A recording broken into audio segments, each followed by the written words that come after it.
Hello and welcome everybody. Today we're doing yet another session here at the Gosu Academy, and today I thought I'd pick a topic that I think is quite interesting. It's something I've never really heard people talk about. Is I will go through each and every map in Counter-Strike, like professional Counter-Strike right now, and then I will talk about what are the easiest and the hardest things that a T-side can do. It is sort of a list that you can use to help prioritize which thing you should block first. I would say the easiest thing and the first step on the, let's say, Counter-Strike Mirage T-side ladder is rushing B.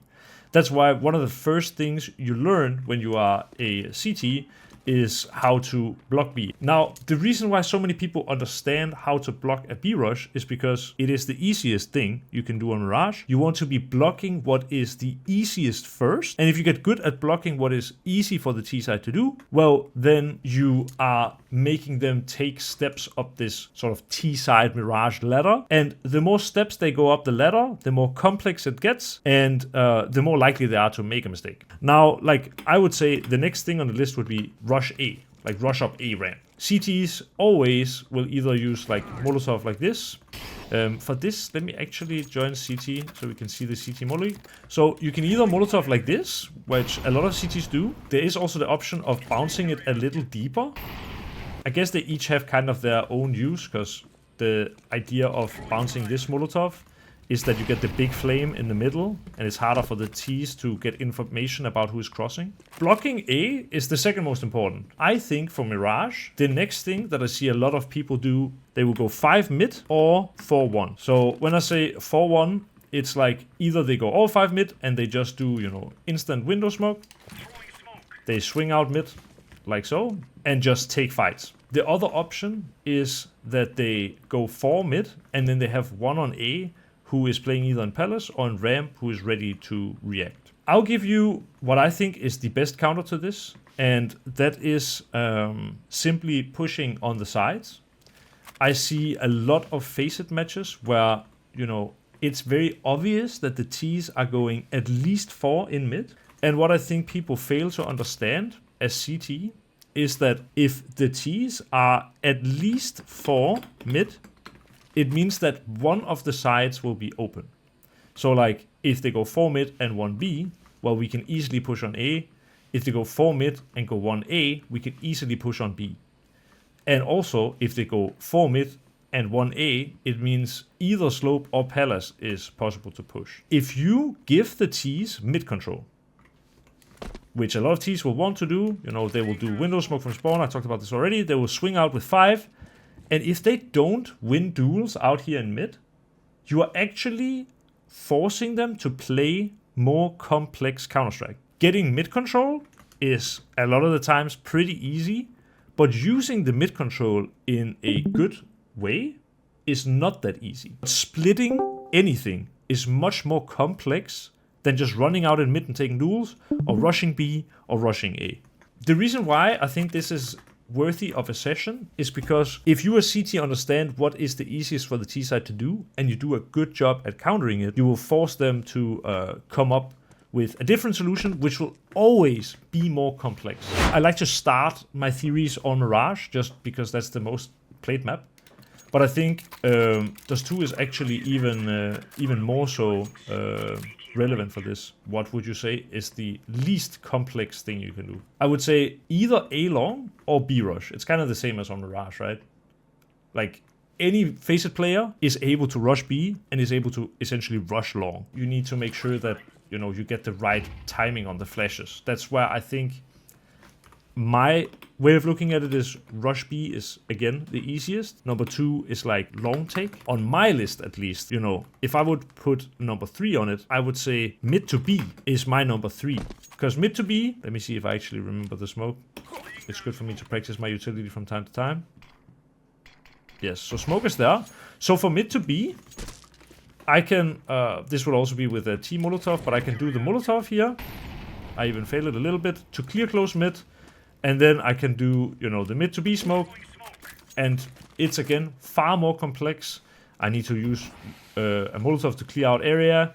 We needed to play slow. We needed to take mid control first. And the same with a short execute. you know, it's not just the smokes that are far more complex. It's also, you know, having, like, even if you have the right smokes. Let me see if I can... Almost. But imagine we have the right smokes here. Going out here and knowing what to hold and dodge, people dodging flash and running up together and fighting, like opening yourself up to like kind of a crossfire here from many angles and stuff. This is all far more complex, and there's way more things that can go wrong. That's, again, a great example of short execute is the next step on the ladder. For Inferno, it's basically the same thing. It will be basically the same thing on all maps. But yeah, number one again, rush B. If you do a good job of blocking rush B, then you've blocked the easiest thing for the opponents to do. Then I would say something like apps pop is probably number 2 easiest thing. It's literally walk forward in apps, and when you are there, just get someone to flash over apps. So if you manage to block rush B and you manage to block apps pop, then you've already made the T's do something much more complex. I would say definitely mid to short is on the list. Some of these I've thought about before, and I would say one thing I think is slightly easier is B pop, because almost everyone knows how to do some kind of CT smoke. Let me see, is this still working? Well, I mean, it's still a CT smoke. It didn't bounce. But yeah, there's also this lineup, double click and W jump throw. This one lands and then bounces and lands up on the boost. And then, you know, all you need is basically just one entry flash, and you have a chance of winning the round. It's quite simple. The same as the apps pop. And then I will agree, mid to short, and then short to A side is like probably next on the list. Forcing the T's to take mid with utility is again another layer of complexity.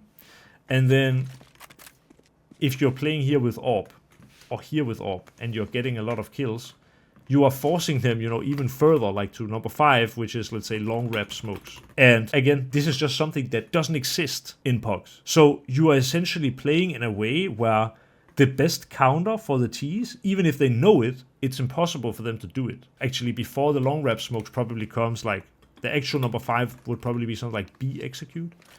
Like, where you do the smokes first, and then you do, like, full Molotovs, like we do Molotov triple, and I don't even know I think it's from here you can do some like, maybe you can double click jump throw lineup or something like that. Like imagine this, but it lands here and then it burns like both sides, and then you also need a dark Molotov, and you can see again, I am not a professional player anymore. I don't know these lineups because they just don't get used in PUGs. On Ancient, I would argue that the easiest thing is, again, B-rush. And that's also why you see all B players, all professional B players, in almost every single round will Molotov. In fact, they do it a little bit different. They do something like this. I'm not completely sure about the lineup. But they basically run to the side, because long has been, I guess, found to be probably the strongest area for the B player to play. Playing left side is super meta right now.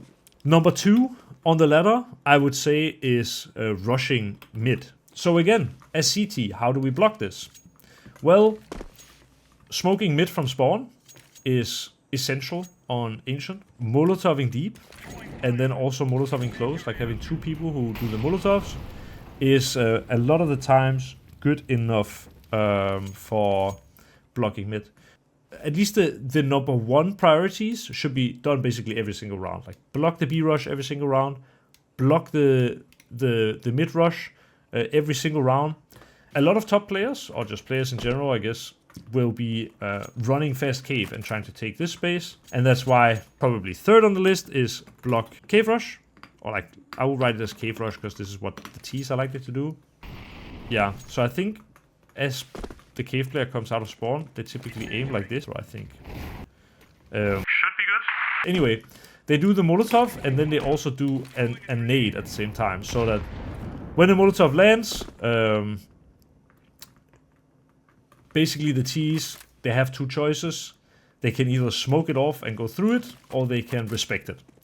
And if they smoke it off and go through it, well, typically then the nade comes and lands right on their head, and then They are already minus 50 and they are slowed down, which gives the cave player enough time to actually get forward and be the first player here. Then, next on the list, I've seen this a million times, you know, T's get blocked on the B rush, they get blocked on the rush mid, they get blocked on the cave rush, and then they go for the next thing, which is rush A. In terms of complexity, this isn't, like, honestly, rush B is probably number 1, and rush A is technically number 2. The T's, like, on all the maps there will be other options, right? But the T's could also delayed mid control into a split, right?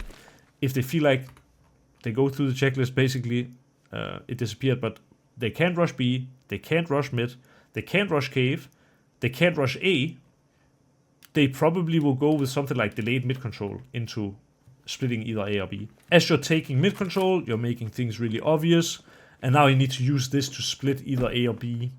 And again, so many more decisions made, so many more things that can go wrong. And that leads us to, I believe, the last map, since I said we're not gonna do Vertigo.